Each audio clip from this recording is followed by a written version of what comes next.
it is okay for two people in a relationship to have different beliefs and different values. Like, it is okay. They are two humans, two adults growing from two different environments. There's a high tendency that their beliefs and values about issues of life, would not be the same.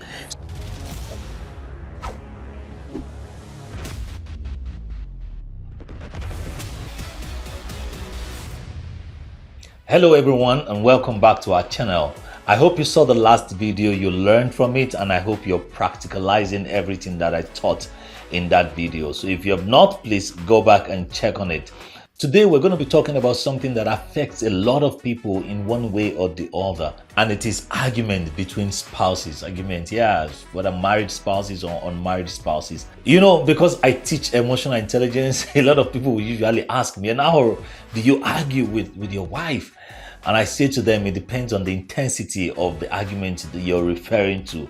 Usually, we hardly find ourselves arguing with a lot of intensity. No, every now and then, banter here and there. It's soft, it's healthy. But there's one particular one I would never forget. It was hot.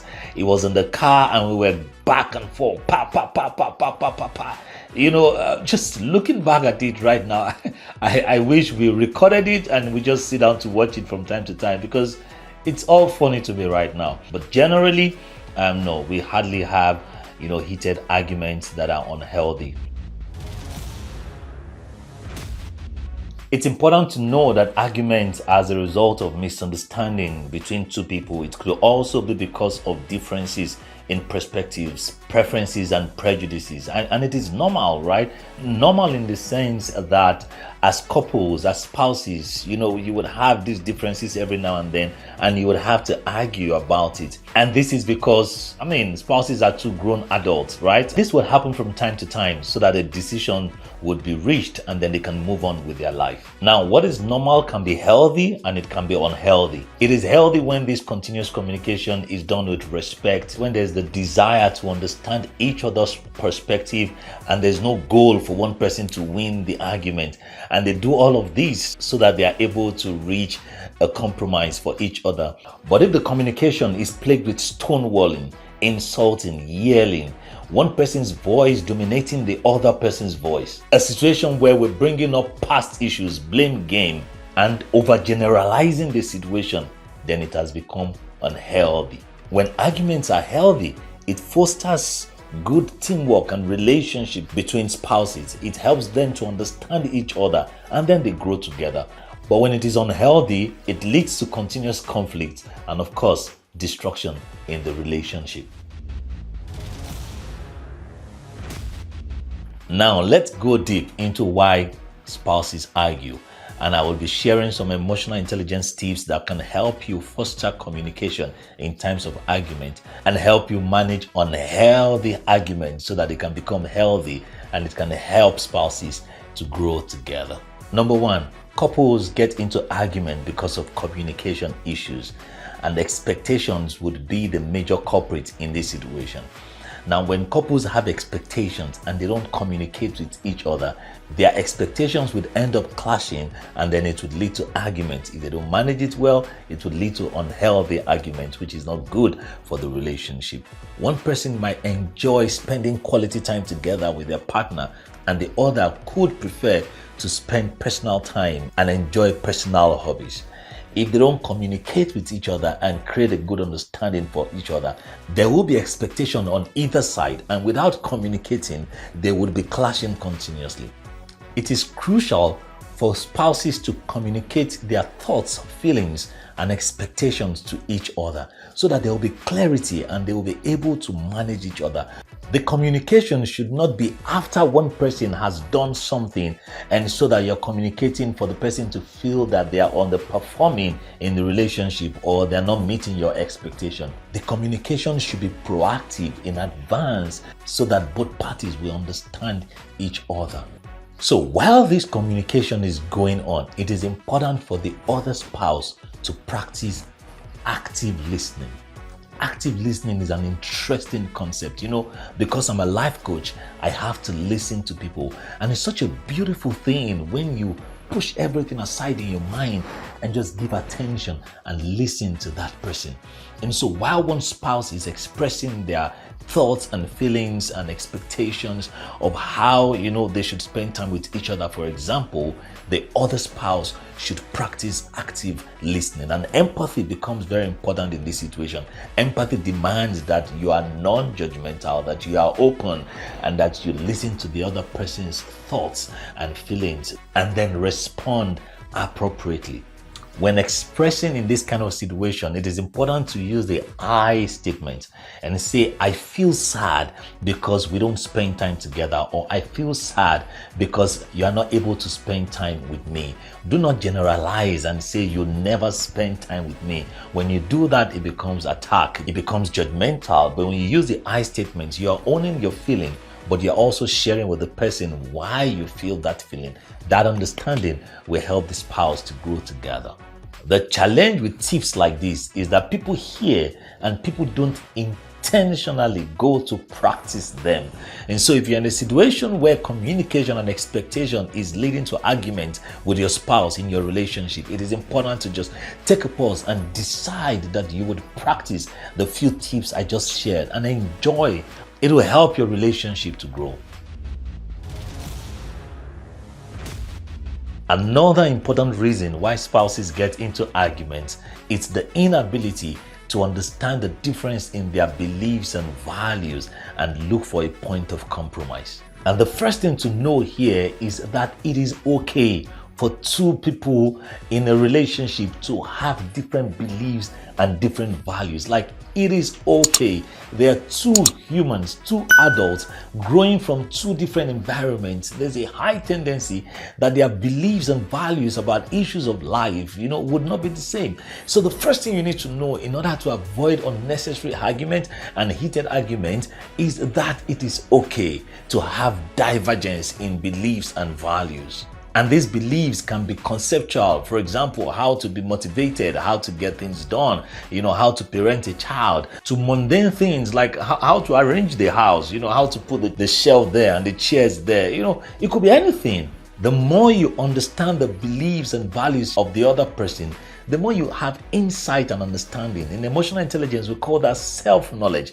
And the more you have self-knowledge, the more you'll be able to relate with the person's differences. Just watching this video in itself is self-knowledge. And I would encourage you to continue to increase your self-knowledge about everything around you, because it truly helps to understand situations and perspectives and other people. Now that you are aware that it is okay for people to have divergence in their beliefs and values, the next most important thing to do is to sit with your partner and communicate your preferences and prejudices, your beliefs and values with each other. I believe that it would make an interesting exercise for two people to sit down together and just listen to each other with an open mind, non-judgmental mind about their values and beliefs, and let one person say, this is how I prefer life, this is what I like, this is what I don't like, this is what I prefer, this is what I believe, these are the values I hold dear to myself, I prefer speed, or I prefer things to be done easily, I prefer this kind of meal.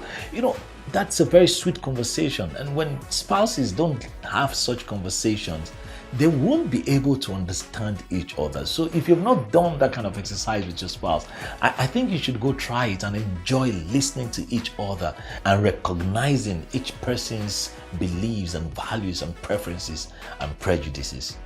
And so now that you know each other's preferences and prejudices and values and beliefs, the next thing you need to do is to resist the temptation to force the other person to practice your preference or your prejudice or your value and belief. Once you begin to force people to do something, you would clash. They are adults too, they're humans, and they will clash with you, and then the relationship leads nowhere. But with the understanding, if you really want the other person to practice your preference or values or beliefs, you would have to use influence. And you would agree with me that influence is subtle. Influence is not forceful. Influence is you understanding the other person and paying attention and caring for them before you begin to make deposits into their life and then eventually try to make certain withdrawal, right? So influence is subtle, and that's what you can try to do rather than forcing the other person. to practice your own preferences and prejudices. And beyond that, it will be time to practice some of the strategies that I'm about to give you so that you can find a compromise with your spouse and reduce arguments, especially the unhealthy ones. And the first strategy is for both of them to find a middle ground. For example, one spouse prefers outdoor activities and the other one prefers indoor activities. A middle ground or a compromise would be where they both look for a facility that has in it both outdoor and indoor games, and the two of them can go there and enjoy each other irrespective of their preferences to outdoor or indoor games. That is finding a middle ground, and it will reduce arguments between spouses. The second strategy here would be to take turns. And so now that we understand each other, if one spouse prefers to go out over a weekend and the other prefers to stay indoor to enjoy the weekend, they can take turns, right? They can stay one day at home because somebody prefers to be at home, and the other day outside because the other person prefers outside. Now, this is them finding a middle ground and compromising because their preferences for weekend are totally different. But then this will help them to avoid arguments, especially the unhealthy arguments. The third one would be to intentionally exercise your separate activities. And that's okay. One person can prefer Italian dish and the other person can prefer local meal, and then they can go for the two different meals together. And that's separate activities because that's what you like, this is what I like, and we can enjoy each other with everybody enjoying what they like, and there's no argument, right? Another important strategy would be to create a new tradition, and this is because the two people grew up in different places. They already have registered in their subconscious the prejudices and the preferences on how to manage things. So one person could say, I don't like people to see the TV immediately they come into the house, and the other one would say, no, I don't like people to see the chair when they come into the house. Now, these are two different prejudices, right? They can then create another tradition where you neither see a TV or you see a chair when you come into the house, and this would help them avoid arguments because they are creating a new tradition. And they could also have a blend of two things. In this last example, it would be a part of the TV and a part of the chair being seen as you get into the house. That's a blend, and that would help them avoid arguments of what exactly they should do, irrespective of their preferences. Now, in other situations, they could seek a third opinion. They could look for more alternatives rather than holding on to their own preferences and prejudices and trying to force it on the other person. Now, part of what spouses can do to avoid heated arguments would be to be able to make a deal. Do you make a deal with your partner? One partner can decide to watch the other partner's favorite movie for a deal, and the deal would be that after watching the movie, you would make me my favorite dish. Now, with that, they can enjoy each other and don't get into, those arguments that are unhealthy. For me, I have an indicator that helped me determine whether I should let go, in situations where there are differences. If it is not wrong, if it's not bad, if it doesn't reduce our assets substantially, and if it doesn't injure my wife or myself or the children, I let go because I know we're fine. It's just a preference. All the strategies I just gave can also help for household and parenting responsibilities because they all stem from values and beliefs from our past. Now, let's discuss arguments as a result of resentment and past issues. Arguments can also happen when one partner continuously brings up past mistakes as a result of grudges and pain from unresolved issues of the past. Self-awareness teaches that we have insight about what is going on, and if it is true that there are unresolved issues of the past, it is important to look for a resolution so that it doesn't keep coming up. And empathy demands that you put yourself in the other person's shoes, and in this case, to feel what the other person is feeling, especially because of these unresolved issues. If you know that your partner cannot continue to be fine because there are issues of the past and it will come up over and over and over again, I think that wisdom requires that you sit down and try and resolve it. so that it doesn't cause heated arguments and pop up continuously in that relationship. Now, when you sit down to resolve past issues, there are only two goals you should have in mind. One will be to focus on resolving it and be honest and open about the discussion.